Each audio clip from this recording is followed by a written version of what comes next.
Hey, and welcome back, guys. Today is Christmas Day, so I want to wish everyone out there a Merry Christmas. And if I don't post a video, and from now until New Year's, and have a happy New Year's. So, I know I've been gone for a bit, but I've been working on a pretty big project. Some of you know I had a Woodland Mills HM130 Max sawmill, band sawmill. Well, I went ahead and sold that, and I bought this guy. This is a 1929 Frick 01 circular mill. It has 45 feet of track.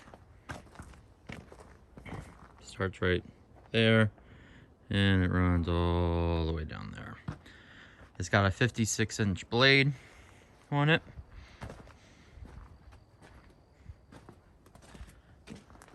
Which gives me from the knuckle there up to the tall tooth 25-inch cut. The husk and the belts, there's the stick that moves the carriage back and forth. There's the mandrel. New belts. This is a Detroit 371 GM engine, diesel engine. It's a powerful unit. There's the fuel lines. How I ran the fuel lines in. That's the fuel water separator right there. Right there. And then the fuel pump and filter, the actual filters are over here. Right here. That's how you put oil in it. Dipsticks down here. It does have a oil bath air filter, which I'll probably hook back up, but I unhooked it and I put this air filter on. Just the hose that was running from that pipe to that was kinked and crushed. So I just threw that on there real quick until I can get a new hose to put on there. Let's see. Diesel tank. Oh, and when I bought this, it had an old, what they call a generator. It didn't have an alternator. So I went ahead and wired in. I took that old generator off, and it had a little transformer voltage regulator right here. Took all that off, and I put the alternator on. I have no clue what this wire goes to. It doesn't have any voltage. It's not ground, and I put a meter on it, and I can't find the other end of it. So right now it's just hanging out there until I have more time to look at it. But there's that. Mandrel. I'm still putting this together. I have milled a few boards on it, and I have, well, over there, right there, those boards actually go here and there. And I made these rollers right here for it. Like I said, this is the husk, this is the stick. I went ahead and, on my mill, a lot of the circular mills is when you push this forwards, the carriage comes back, and when you pull it back, the carriage goes into the blade. Well, that seemed kind of backwards to me. So anytime I push this forwards towards the blade, the carriage there rolls into the blade. And when I pull back on the stick, the carriage comes back to me. That makes a lot more sense to me than the other ways. But if you're familiar with circular mills on YouTube, you see every time they pull back, the log goes into the blade. This is the carriage. I had to go ahead and replace. These were all jacked up. The they ran the front of these into the blade, and they were all chewed up. So each log head was all chewed up in the front, and they were different sizes. So set works. I made a pin for it. It didn't come with a pin. I just turned one on my lathe. So for every one pull of the handle here, it gives you 1 1/8 inch board. I am still, oh, before I get to that, the cable. When I got the cable, it was only held on with like 2 or 3 strands. So I went ahead and replaced the cable. I added, this had, I believe it was like a 75-foot cable. I went ahead and put a 100-foot cable on it. So this way, if I ever wanted to extend the track and mill a longer log, I have the cable to do so. Oh, let's see. Oh, under the blade, I built a box and got some 12-inch diameter pipe. I made that thing there out of sheet metal, just to extend my 12-inch pipe there. This is my blower. It's not hooked up yet. Let's go back on this side of the track.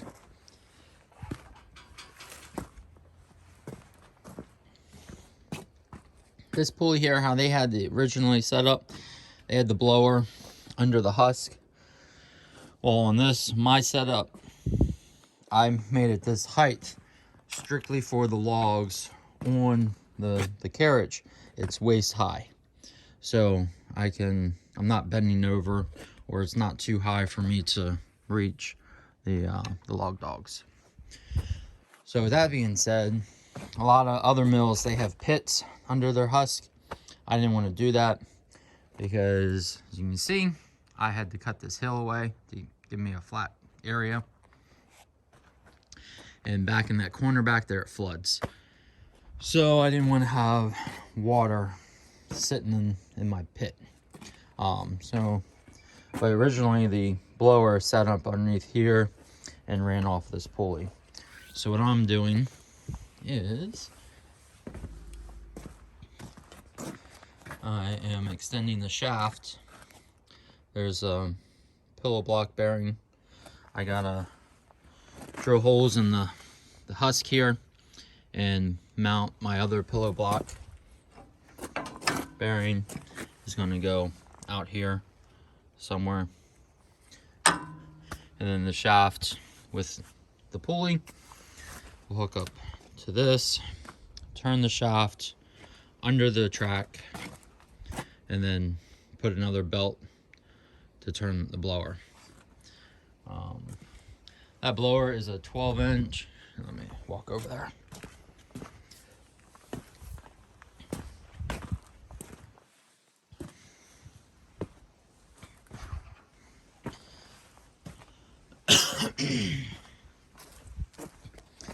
This blower is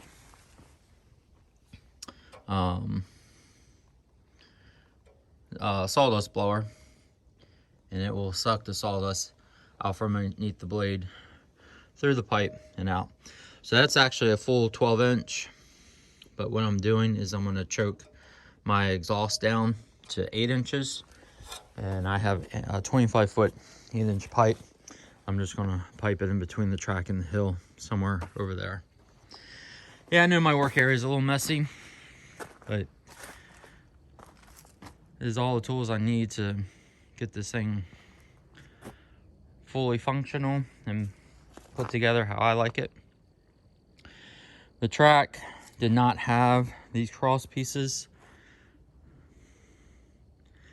in it. It was just one open piece with a leg on one end, a leg in the middle, and a leg at the other end. So I went ahead and took those legs off. I poured these concrete pillars for the track to rest on, put those cross braces in, and now it's, it's a pretty solid track. I made the roller conveyor there. Also, came with an edger. That's a frick edger. But made these, so you just put your board on.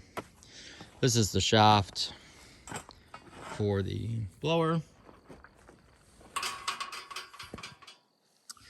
And those are some of the boards I actually milled. I made an order. I milled a 200 1x6 order for a fence for someone last weekend. And I did not have any of this set, and sawdust was just everywhere. So my main priority this week, Christmas week, in between Christmas and New Year's, is to get that blower hooked up and rolling. But that's the project that I've been working on for, let me show you the edger real quick. So this is the edger. I got with Harbor Freight, got one of the Predator engines. The fuel pump, I don't know what's wrong with the fuel pump. The fuel pump's not working quite right. So I went ahead and bought this 3 PSI, 4 PSI carburetor fuel pump and gas tank from West Marine. And then I need to make a battery stand for it and finish hooking up the wiring for the switch. It's got an electric clutch on it right here.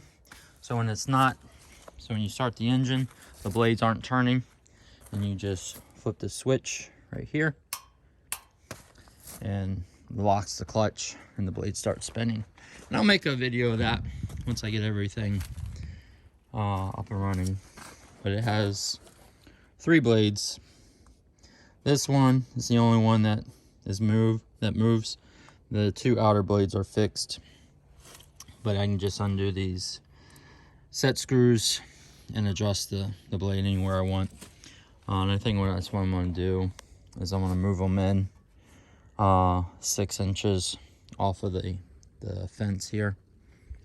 So I'll always, because that's what I normally do, is 6-inch material. So I can just run it in and edge boards down. But that is my project. I've been a little busy cutting that hill away, leveling everything, pouring concrete. Yeah, so if you guys have any questions, just shoot me a message, and I will see you guys on the next video. Take care.